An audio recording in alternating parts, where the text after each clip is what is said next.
교과서를 다 갖고 계시죠? 105페이지 한번 찾아주세요.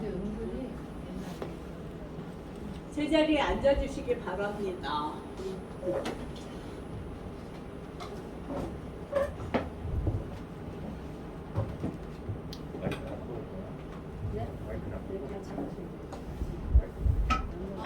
없으세요? 네? 교과서 없으세요? 책 있는데 안에. 네, 같이 보고 계세요. 네.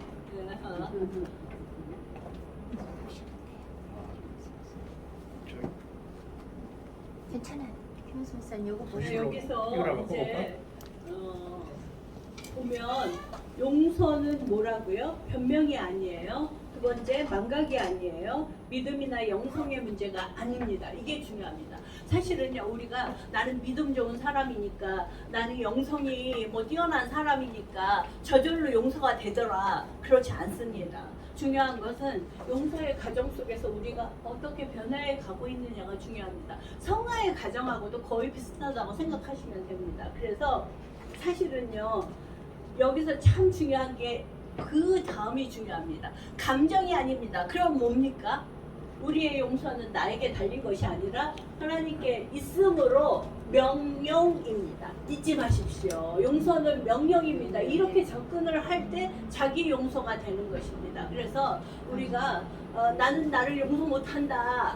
정말 보면 너보다 내가 자신이 너무 수치심, 죄책감, 거절감 뭐 이런 것들 때문에 너무 괴롭다 할 때 어떻게 얘기하셔야 돼요? 용서는 명령이니까 그 용서를 내가 하도록 해야 된다는 거예요. 근데 내가 하는 게 아니라 주님의 용서를 받아들이는 게 중요합니다. 그래서 우리가 제가 그 말씀 드렸죠. 우리는 진실해야 됩니다. 사실은요, 예수를 믿는다 해놓고 진실하지 못할 경우가 너무 많습니다. 거꾸로 위선적일 때가 너무 많습니다. 사실은 그건 왜 그럴까요? 잘못된 용서에 대한 인식 때문에 그렇습니다. 그래서 우리가 용서는 뭐다? 명령이다. 사실은 지상 명령입니다. 그래서 내 이웃을 내 몸과 같이 사랑하라 그랬을 때 먼저 따르는 게 뭐라고요? 자기 용서입니다. 그 자기 용서는 누구께 있습니까? 하나님께 있습니다. 사실은요, 문둥병자는 어떤 사람이에요? 문둥병자는 사실은 아무 감정도 느끼지 못하는 사람입니다. 이게 살이 문드러져 나가도 살이 나갔는지도 모르는 그 문둥병자. 우리는 문둥병자가 아닐까 싶습니다. 사실은요, 우리의 감정을 너무너무 억압하다 보면 어떻게 됐어요? 문둥병자가 됐습니다. 그래서 아픈지 안 아픈지도 모르고 그냥 변명만 하고 있는 것이 기독교인의 진정한 모습이라고 생각한다면 거기서 얼른 나오십시오. 아주 중요한 거예요. 우리가 그 문둥병자는 이렇게 말했죠. 주님한테, 주님 저를 고쳐달라고. 그랬을 때 주님께서 내가 너를 고칠 수 있겠냐? 그랬을 때 뭐라고 얘기하죠? 이게 아주 중요한 건데요. 주님이 원하시면, 사실은요, 우리가 그래서 주님의 사랑을 알아야지만 용서를 구할 수 있다는 거예요.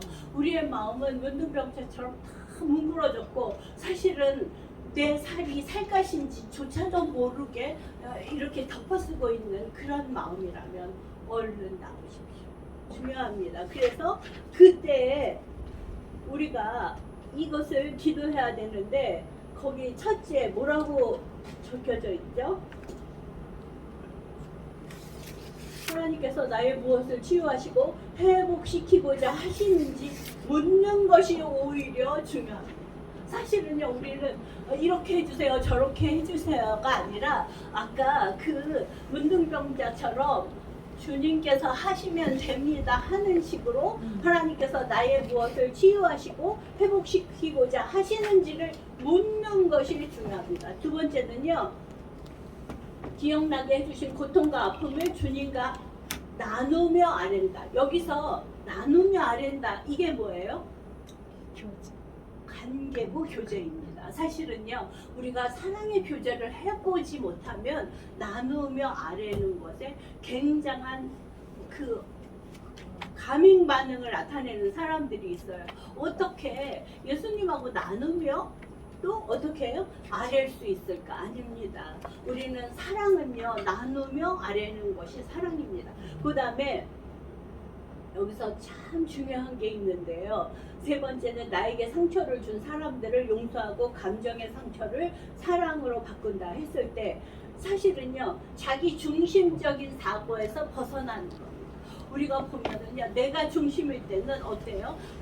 다 나에게 잘못하면 다 틀린 사람이에요. 그래서 용서할 수가 없어요. 그런데 관점을 어디로 바꿔요? 하나님 앞으로. 자기 중심에서 벗어나는 것이 중요합니다. 그 다음에 그러면 상처가 예수님께 넘겨드리는 작용입니다. 우리는 이렇게 얘기하잖아요.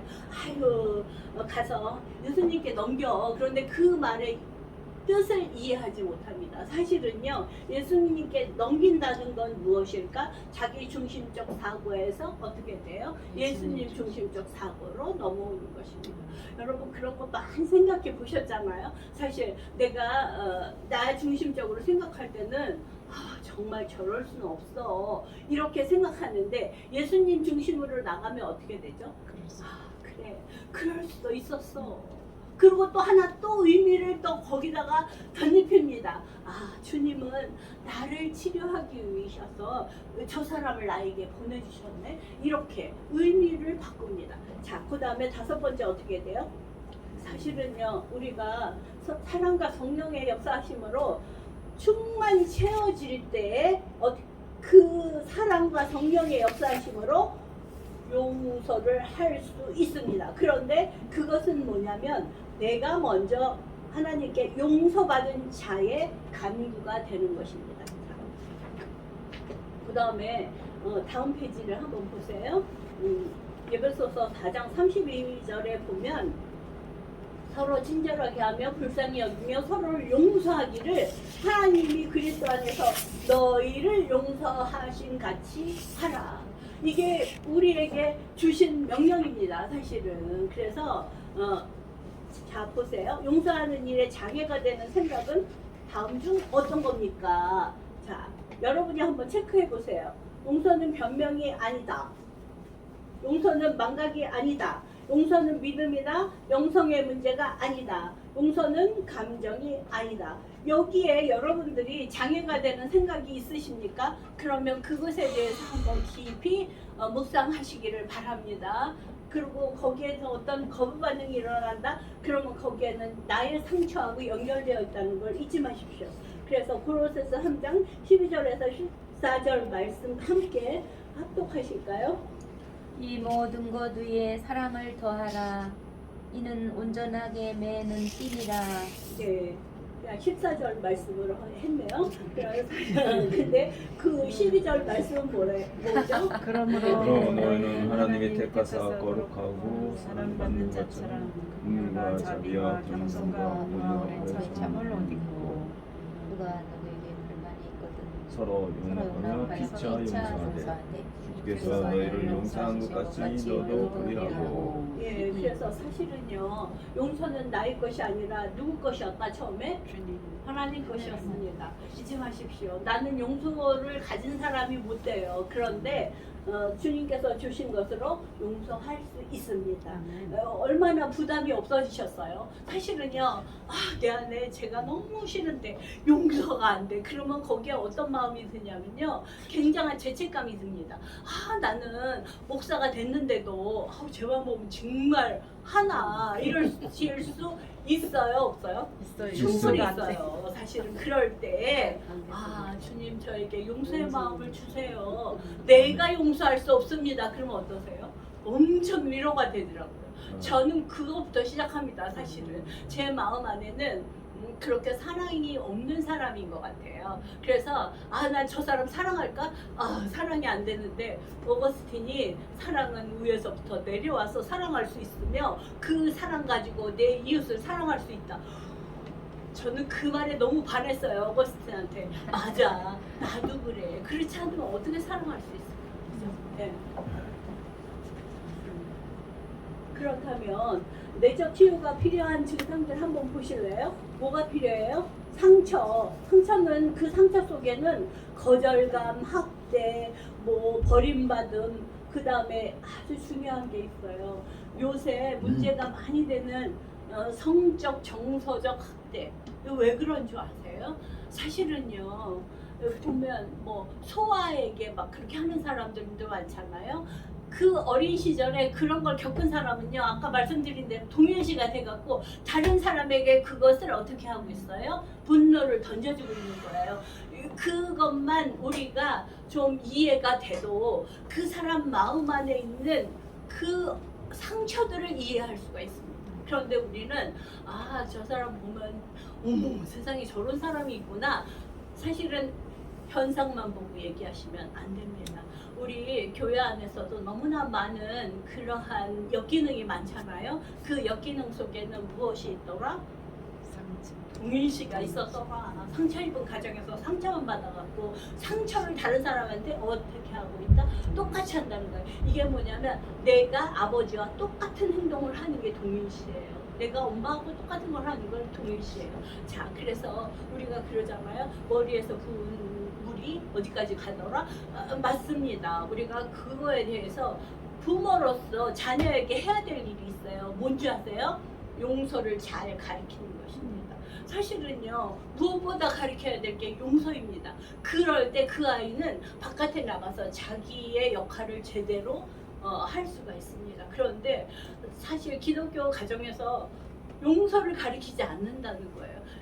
이렇게 하죠. 엄마 아빠는 너무 완벽해. 나는 장모고 뭐 나는 누군데 내가 뭘 잘못한 게 있어? 이런 식으로 가르치면 그 아이가 가서 기독교인의 가정에서 자란 아이가 아니라요, 이상한 괴물이 되고 있다는 걸 잊지 마십시오. 그래서 사실은요, 아이들에게 가장 중요한 게 용서를 가르치는 건데, 용서가 뭔지를 우리가 제대로 파악이 안 되면 용서를 가르치는 거예요.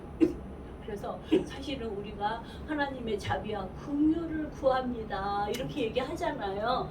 거기에는 뭐가 있는 거예요? 나를 용서해 주세요. 그래야 내가 다른 사람을 용서할 수 있는 힘이 생깁니다. 이겁니다. 그래서 아까 제가 용서는 다른 사람에게 나가는 것이다 그랬잖아요. 다른 사람에게 우리가 나아갈 수 있는, 손을 잡을 수 있는 그러한 사람이 돼야 되는데, 내 안에서 거절감으로 가득 차 있는데, 하나님은 나보고 이웃을 사랑하라 하는데 사랑하실 수 있습니까? 사랑하지 않아요. 그러면 또 죄책감과 수치심에 시달려요. 그래갖고 뭐라고 그래요? 아이들이 엄마는 교회에서 거룩한 것 같은데 집에서는 전혀 거룩하지 않네요. 왜 그런 거라고요? 사실은 그 마음속에 용서를 체험하지 못했기 때문입니다. 여러분들이 사실은요, 저는 상담을 하면서 너무나 어렵고 힘든 사람들을 많이 볼 때마다 어떤 마음이 드냐면요, 참 그래도 지금이라도 감사할 수 있는 그러한 자리에 나온 것이 너무 감사하고요. 거꾸로 우리가 그런 사람을 찾아 나서야 됩니다. 사실은 저는 전도해야 됩니다. 이것도 굉장히 중요한데요. 전도 중에 용서를 가리키는 사람이 돼야 됩니다. 그건 무엇일까요? 내가 진실한 사람이라는 거예요. 하나님 앞에 기독교인으로서. 그래서 반석의 집을 지은 자처럼 살아야 된다는 거죠. 네. 그래서 우리가 두려움과 죄의식, 분노, 정욕, 결핍, 사실은요, 우리가 보면은요, 뭘 결핍하셨어요? 그렇게 부를 때 제일 먼저 오는 게 뭔지 아세요? 사랑의 결핍입니다. 그 다음에 뭡니까? 용납받지 못한 것이 우리의 문제였습니다. 그 다음에 누구하고 친밀하지 못해요. 친밀할 수가 없어요. 왜? 내 안에 분노 때문에 그렇습니다. 그리고 또 하나, 확신의 결핍. 사랑받지 못한 자는 확신이 있을 수가 없어요. 자기 정체성에 대해서 혼돈되어 있기 때문입니다. 자, 우리가 성경적으로 어떻게 생각해야 될까? 사실은요, 성경적으로 생각하는 거 가장 중요한 거 뭐예요? 하나님께서 당신을 용서하셨기 때문에 당신도 용서해야 합니다. 사실은요, 이 기본이 되지 않으면 기독교인으로서 다른 사람 용서할 수 있을까요? 없을까요? 할 수 없습니다. 저는 여러분들이 다른 거 다 잊어버려도 제일 먼저 생각해야 될 게 자기 용서인데, 그 용서는 누가 해주셨다? 하나님께서 해주셨다. 그것을 하나님을 해주고 싶어 하신다는 거예요. 여러 가지 성경 안에 예수님이 진 거잖아요. 그러니까 여러분들께서 그것을 항상 마음에 가지십시오. 사실 그런 존재인 우리입니다. 자, 여러분 백합화는 어때요? 백합화는 향기가 굉장히 아름답잖아요. 어느 곳에 있든지 백합화는 백합화입니다. 우리에게 주신 달란트는 어느 곳에 있든지 같은 달란트입니다. 잊지 마십시오. 그래서 우리가 받은 것은 용서의 달란트, 사랑의 달란트입니다. 사실은요, 제가 어느 때는 어떤 사람하고 같이 이렇게 있으면서 되게 불쾌하고 힘들 때가 있어요. 그러면 마음속으로 생각합니다. 일단 나에게 쓰레기를 담지 말자. 왜? 부정적인 생각을 하면 뭐가 들어와요? 쓰레기가 내 안에 가득 차는 거예요. 그러면 그 다음에 나가는 건 쓰레기예요. 그러니까 거기서 딱 중지합니다. 그것이 중지하는 게 뭐냐면 판단 중지입니다. 사랑의 시작, 용서의 시작은 다른 사람을 판단 중지하는 것부터 시작합니다. 그래서 여러분께서 사실은요, 누구나 다 똑같이 연약한 존재예요. 그럴 때 저는 그것부터 시작합니다. 판단하지 말자. 판단하면 저 사람 안에 있는 쓰레기를 내가 갖고 오는 거다. 맞지요? 예. 그래서 그것을 갖다가 거울의 법칙이라고도 할 수 있어요. 그래서 비판을 받지 아니하거든, 하려거든 비판하지 말라. 사실은요, 우리가 용서의 시작은 비판부터 시작이 되는 거예요. 비판하지 마십시오. 예, 비판 중지하십시오. 그래서 우리가 먼저 행해야 하는 것이 무엇일까?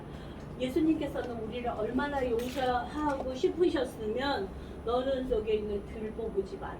이렇게 다른 사람 눈 속에 있는 들보 보지 말라. 그렇게 얘기하셨잖아요. 그러니까 우리가 내 눈 속에 있는 들보가 다른 사람보다 훨씬 더 큰데도 우리는 가끔 외식을 합니다. 그래서 아까 제가 말씀드렸잖아요. 용서하는 가정이 중요하다. 그래서 우리는 수시로 다시 올라와요. 한 번 용서했나요? 아니에요. 다시 올라와요. 그래서 여러분들이 사실은 제일 먼저 우리가 하나님 앞에 회개할 때 뭘 회개하세요? 응? 어떤 걸 제일 먼저 회개하세요? 행동을, 그러니까 죄책감 그것 때문에 내가 지은 죄가 잘못된 것에 대해서, 행동에 대해서 우리는 어떻게 해요? 용서를 구하죠. 그 다음에 또 뭘 구하세요? 마음의 죄책감. 그죠? 그런데 생각부터 회개해야 합니다. 보면은 내가 이런 생각을 했습니다. 그래서 뭐가 왔습니까? 마음에 이런 것이 있습니다. 그래서 예수님께서 하나님께서 그렇게 얘기하셨죠. 무릇 지킬 만한 것은 뭐다? 마음이라. 그래서 사실은요, 마음의 용서를 굉장히 원하시고 또 용서해 주시기를 원한다는 걸 잊지 마십시오. 사실은요, 저는 그렇게 생각해요. 제가 깜짝 놀랐어요. 우리가 보면은 하나님은 나를 용서하지 않으실 거야, 이렇게 생각할 때가 너무너무 많아요. 아주 극악무도한 죄인 저 여기 있습니다, 이렇게 생각할 때가 있잖아요. 그러면서 이렇게 못된 나를 하나님은 용서하실까? 그런데 그 문둥병자가 마음이 이 감각도 없어진 그 문둥병자가 주님이 원하시는, 사실은요, 그런데 바로 알았다 그러면서 얼른 고쳐주시잖아요. 우리가 사실은 그 사랑, 그 자비, 그 긍휼을 믿고 가는 것이 정말 용서입니다. 자, 그러면